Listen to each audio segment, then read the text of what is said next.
With all the rumors flying around about the announced acquisitions or the upcoming acquisitions by SpaceX, it got me thinking, was this the plan all along? And the idea was to overhype the stock, overprice the stock, and then realize it in a way of purchasing some real companies with some tangible revenues and assemble this Lego house of real revenue from what initially looked to be very much valuation built on vibes.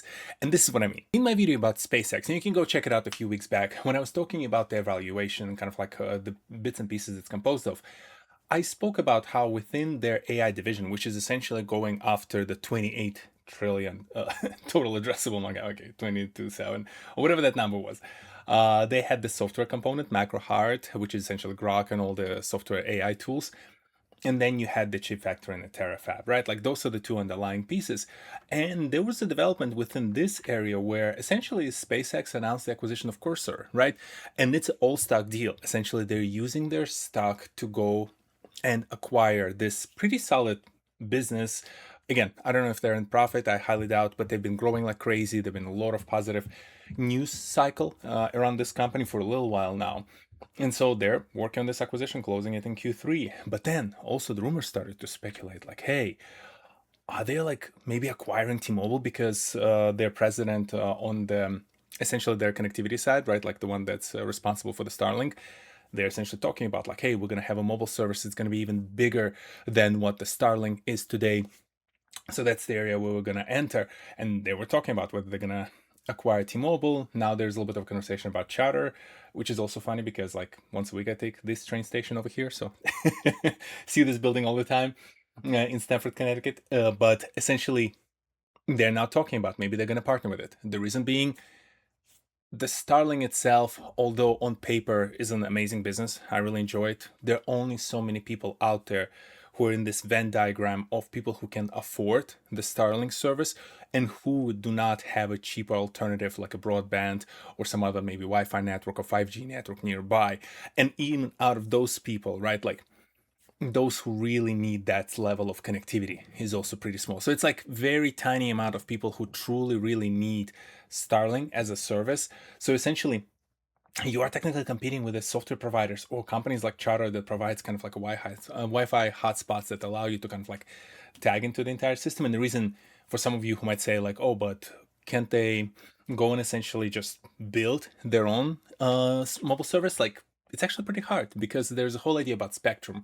So it's like, again, not super technical, but the idea is the inventory of the radio waves that are offered for companies to send their mobile signal down to is actually limited. And so you need to go to the auction and purchase it. And right now, obviously, AT&T's, T-Mobile's, Verizon's of the world, they own the majority of it, right? So you kind of have to outbid those massive companies. And even if there's any spectrum available, right? Because people, obviously, those companies as well try to gobble up as much of it as possible.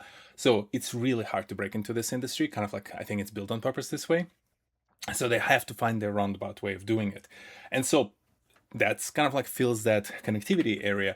But then also there was this prediction that someone shared like, oh, but what if they're going to go and acquire Intel, right, for their terafab? And essentially Intel already partnering with them on a build out, but maybe they're going to go and acquire them, use again all of their stock to make this acquisition and build out the terafab to the way it's supposed to be, which wouldn't be a terrible proposition in the sense of, let's say, the price aside. From the perspective of like from the capex, and I spoke about this in my original video, like there's no capex allocation to any kind of like build out. They literally have no factory right now. Like they're not building anything, right? Like they have a Colossus, which is like a data center, but they're not necessarily have an actual, what they call them, not the refineries, I'm forgetting the word, foundries. They don't have actual foundries that go and will actually build your silicon chips, right?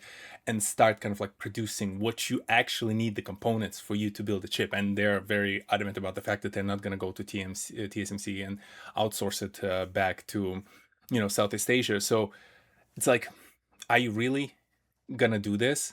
Maybe not here in the United States directly, but maybe if you go and acquire someone.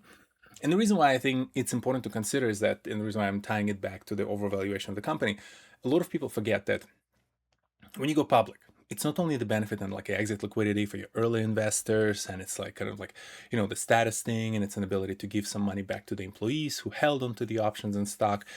It's also a currency.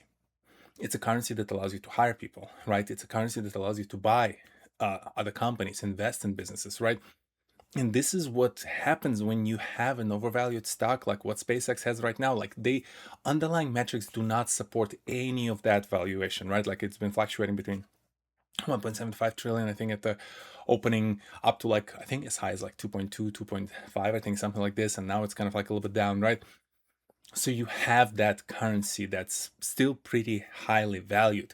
And before all those people who are like in the lockdown period right now, who cannot sell any stock, come into play, you might be, well positioned to go and say, you know what, let me spend some of that stock, issue some of that stock to go and acquire some of those companies that actually have the revenue, have the underlying business, have the people who know how to operationally execute in those areas, and bring it all into our fold. I think the important consideration there will still remain that even if you're bringing those companies together, right? And I'm kind of like part of one of those companies that will bring a lot of companies together. I know firsthand the main challenge is then operational execution, right? Like, you have to be relentless with your quality of operational execution, with your, essentially, uh, no, what do I call, like, a discipline to go and do the right things, make the right calls, figure out what actually matters for each individual business, how to navigate it. Because again, say you want to acquire T-Mobile, right? Like, you now playing in a space that's very different from where you've been before. And yes, you can absolutely disrupt it, but also there are things that were engineered in those industries to on purpose limit an ability of a newcomer to come in and kind of like quickly take over, or quickly, go and disrupt a bunch of things, right? So you're going to start hitting a lot of red tape. You're going to start hitting a lot of local regulations, a lot of kind of like design monopolies between some of these companies.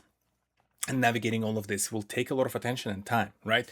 Same thing goes for you, whether you're going to decide to go and build out the foundry. So you're going to decide to maybe buy someone like Intel and go build it out. Again, that's like its own set of expertise. Like, the material sourcing alone, I wish it's like amazing. I wish I remember the channel that did it. I think it was like Micro was the channel that did it, but it was basically talking about the complexity of the logistics behind all the different components that go into the assembly of like a single chip, for example, right?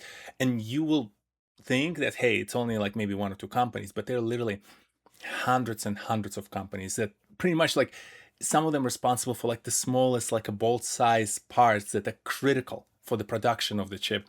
Some of them are responsible for the material, some of them are responsible for the quality of water that needs to be used in there, some of them are responsible for certain, air ventilation systems that need to work in a certain way to make sure it's a completely clean environment, right? Like, there are levels of complexity to these industries that were developed across, like, tens and tens of years. And so for you as a relatively newcomer being able to say like, oh, we're going to just do it all on our own, it's going to cost you, whether it is by acquiring a company or by acquiring the talent who actually understands how it needs to be done. The other fair argument in all of this is, just because it was done in a certain way doesn't mean it's going to continue to be done in a certain way. And I think it applies to certain like general business functions, right? Like, those absolutely can be disrupted.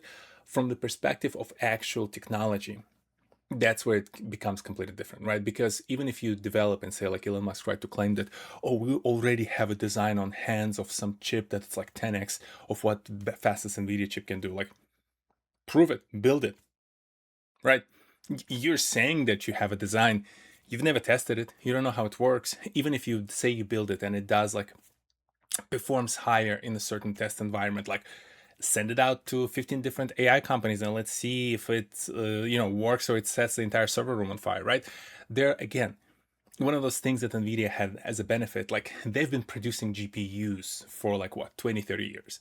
They've solved for a lot of problems that the new coming companies are not even aware of, right? And they're going to have to go through those things. So same goes for Intel. Intel Arc is an amazing product, but yet again, Intel have not spent as much time in this industry, and they've built GPUs also for tens of years, but not as focused as Nvidia has, right?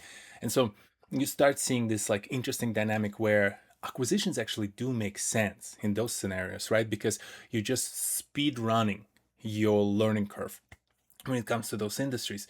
And as I said, you have currency to pay for it in the form of your stock. Yes, it's going to dilute it. Yes, there will be some current shareholders who will not be happy about it, but you can build the story around the fact that, like, hey, we know better how to do all of those things, and we can do all of those things under the same roof. So it makes sense for us to bring those companies together. And again, at that point, what I would question is the execution and an ability to actually execute and tie all those companies together, which is always 10 times harder than you ever think, right?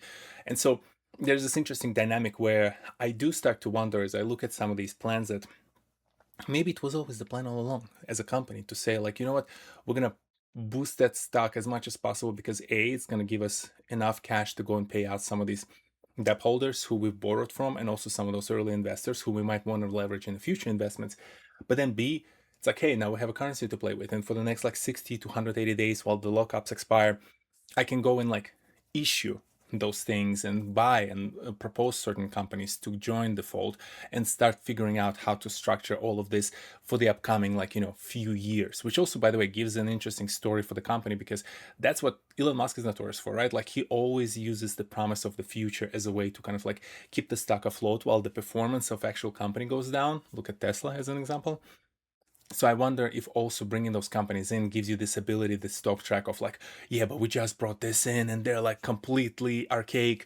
They don't know what they're doing. It will take us a couple of years to go clean it up. And then next year you'll be like, send a couple of things that might be interesting, kind of like a carrot on a stick that might distract investors, and then keep telling that story for a few more years until you run out of that story. And then you maybe go acquire Tesla.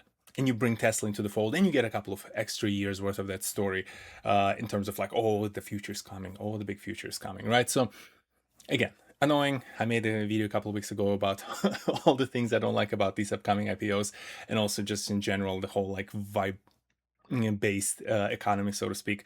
But at least I think this would make a little bit more sense. And again, maybe it's also me just being the kind of person who I'm just trying to make sense of it all, because on paper, and again, it's go check out my video about the whole acquisition itself. Like, on paper, this IPO made 0 cents, valuation made 0 cents.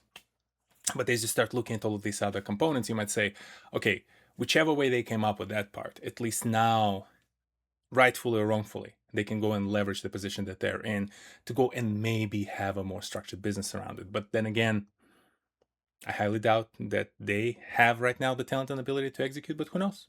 I'm always open to be proven wrong. So let's see how this all evolves. And I bet with how things are going and how much this IPO rubs me the wrong way, that's not going to be the last time I'm talking about it. I'll see you next Saturday.